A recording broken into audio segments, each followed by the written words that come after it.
Анан бул жака келдими, бул жакта жүрөт. Келе жаткан президенттик шайлоого Камчыбек Ташиев барабы? Мен ойлойм, эгер жол берсе барат, бул обязательно барат. Себеби деген буну тарапташтары да талап кылып атат мындан да.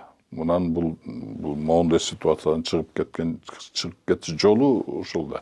Башка жолу жок да мында. Бүт мүлктөрүн сактап калыш жолу деле ушул. Обязательно барып туруп президент болсо, анан кийин баарын өзүн сактап калат. Ошондуктан бул обязательно барат, эгер мүмкүнчүлүк болсо.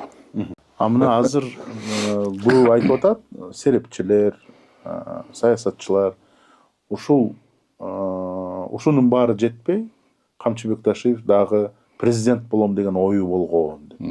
Ошону чын деп ойлойсузбу? Бул мындай да, бул вопросту билбейм. Бул бою болгон болбогон деп эме кылбайм. Мен бир нерсени билем. Что көп жылдан бери бул киши президент болом деген бул мындай көп жылдан бери эңсеп жүргөн кыялы да бул киши. Это точно. Муну бардыгыбыз эле билебиз деп, коом бардыгы билет. Экинчиден, мына 5 жыл УКМКнын башында турганы, андан кийин жаңы Кабминдин орун басары болуп турган 5 жылдан бери кыймылдары, мунун кыймылдары Кыргызстан үчүн, Кыргызстандын эли үчүн, Кыргызстандын мамлекети үчүн бул трагедия да. Бул трагедия да. Фактически жанагы бир мурдагы кылым, өткөн кылым 37-38 кылымдардагы трагедия кайтарылды да, только кыргызский вариантта. Кыргызский вариантта да. Бул чоң трагедия бул, понимаете? Анан кийин эгер бул киши президент боло турган болсо, анда бул трагедия эмес, бул Кыргызстандын элинин, кыргыз мамлекетинин катастрофасы болот анда. Понимаете? Ушунчалык коркунучтуу да. Эгер ушуну кааласалар, анда эл шайлап алсын.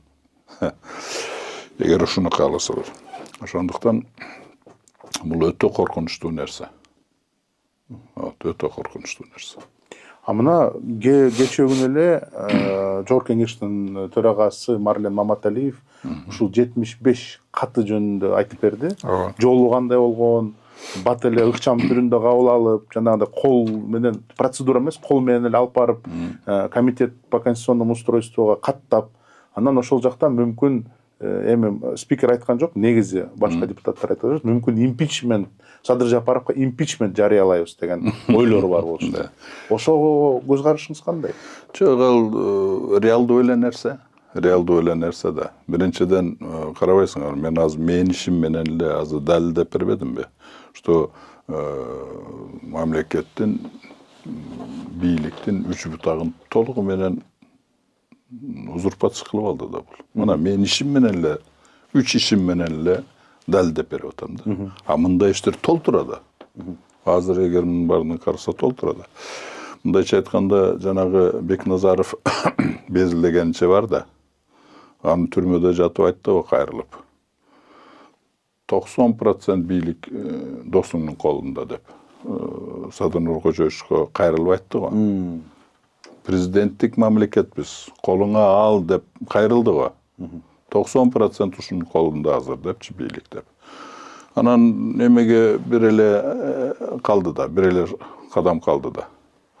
Анан көчөгө чыгып революция кылса бул жарашпайт да, өзүнө досуна эме болсо. Анан аппаратный переворот кылып эле импичмент жолу оңой да. Ошондуктан мен жанагы 7-чи чакырыш парламентти жою бергени деле таң калыштуу да. Азыр эми түшүнүктүү болуп атпайбы? Эмне үчүн жою берген? Эмесе ал жерде аларга каршы сүйлөй турган 7-чи созутта эч ким калган эмес. Ал чөнтөк парламент эле болуп калган болчу. Алып келген закондордун бардыгын гың дебей аткарып ишке ашырып берип атты го. Понимаете? Бирок жанагы импичмент жарыяганга, видимо, ал уже ишенич жок болгон окшойт да. Ошондуктан жанагы аны досрочный кетирип, шайлоого чейин досрочный кетирип, анан кийин жанагындай өздөрүнүн бүт шайлоо системасын өзгөртүп, Анан ошону мен бүт барды өзүнүн адамдарын алып келди деп эле айтып атпайбы. Бул менин анализим эмес да, бул серепчилердин анализи да. Мен аларды эле айтып атам ошого окшошуп турат да, бул бүт бардыгычы. Жанагы 75 эме бул откровенный эле ошол импичментке даярдап, бул жанагы 7 чакырылыштын жою бергенде эле уже дайым болгон да. Уже азыр ошондо уже ой болгон. Уже түшүнүктүү болуп атпайбы? Эмне үчүн? Эмесе вообще түшүнүксүз да. Эмне үчүн чөнтөк парламентти жоюп жок кылып атат депчи. Эмесе мен айтат элем 20-жылы булар аябай жакшы направление алды эле. Вот анан кийин жанагы шайлоо системасын өзгөртүп, бир партийный системаны калтырып туруп, бирок мягкий өзүнчө ар бир адамга дагы, ошо партийный списокто өзүнчө ар бир адамга добуш бере турган кылып шайлоодо өткөрдүлөр го. Бул эң жакшы эме болчу да, себеби деген ал партийный баягы коррупцияны жок кылган. Партийный преференциальный болуп калган. Партийный преференциальный болуп калган дагы. Ошондо анан кийин көп эмелер, партиялар өзүгө анан кийин баягы аттуу баштуу мындай эл сыйлаган адамдарды тартып калды да өздөрүнүн списогу. Бурда жалаң акча алып жана золотая десятка. Жок, алар деле калган, бирок ошонун эле арасында беркилер дагы эме кылган да кирип. Анан ошонун арасында карабайсыңар, көбү баягы көчөдөн келген эле бир эмелер добушту алып, көп добуш алып өтүп кеткен, анан акча бергендер возмущаться этип тополоңшонон чыкты да, акчаны кайтарып бер деп. Ооба. Эсиңерде бар да, тополоң болуп акчаны кайтарып бер деп. Башкалар $1 миллион берген, $300,000 берген, $200,000. Тополоң ошо өтпөй калды да. То есть мындайча айтканда, шайлоо системасын булар башында там Садыр Нуркочоевич башында турган экөө деле жакшы нукка салды эле. Анан мен таң калдым акыркы моментте эле ушундай. Мен ал немеде деле айтканмын. Ушуну калтырыш керек эле, жакшы нукка салып, жакшы оңолуп кеткен жерден кайра дагы баягы коррупционный системага салып атабыз депчи.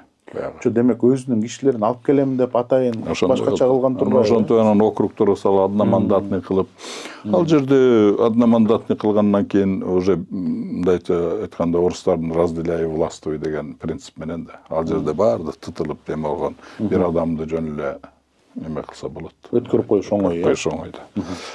Ошондуктан ошондой болуп калды да. Неужели булар эки дос да эми баягы канча убакыттан бери дос болуп жүргөн, ушинтип отуруп эле чечип алса болбойт эле? Эмне үчүн бул импичмент деген бул оор кылмышка шектүү кылып атат да киши? Билбейм, видимо, келише албаган го. Келише албаган го. Анан башынан эле келише албаган дайын эле болчу да, себеби деген Камчыбек Кыдыршевич башынан мен барбаймын, мен досум эле өтөт, андай. Ошонтип атпады. Ошол эле бар. Мен эч качан барбаймын деп жүрбөдү. 2 жылдан бери эле. Значит, бул илгертен эле келише алган эмес да. Ошондон бери эле ой бар. Ошондон бери эле ошондой да. Эмесе 2 жыл ошентип жүргөн да бул. Мында ушул импичменттен аз эле убакыт сактап калды, менимче, президент. Ошондуктан Садыр Нуркочоевич мындай тоодун кырынан өтүп кетти азыр бир неделяда. Аябай коркунучта болуп турду, бул киши муну түшүндү да. Түшүнүп, анан кийин ошол кадамга барды да. Мен дагы бир жолу кайталайм, бул мен ойлойм, Садыр Жапаровго бул оңой болгон жок, өзүнүн досун иштен алыш. Оңой болгон жок, моралдык жагынан дагы. Башка жактардан да адам мыйзам бүт бар жактарынан мыйзам бирак эле турсун, в конце концов мыйзамга баш ийип туруп анан өзү айтты го, бир досумдун ордуна 7 миллион досумдун кызыкчылыгы үчүн жасадым муну деп. Бул эми ушунан эле билсе болот да. Ошол